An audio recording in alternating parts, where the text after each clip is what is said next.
ఏ సంబంధానికైనా నమ్మకం ఉండాలి.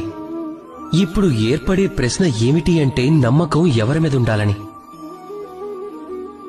అది మీకు అర్థం కావాలంటే ముందుగా మీకు ఇది అర్థం కావాలి. కట్టటానికి ఉపయోగపడే తాడు దృఢంగా ఎలా తయారవుతుంది? ప్రతి తాడు మూడిటితో పెనవేసుకుంటుంది. నమ్మకం విషయంలో కూడా అంతే. ఈ విధంగానే నమ్మకం కూడా ఆధారపడి ఉంటుంది.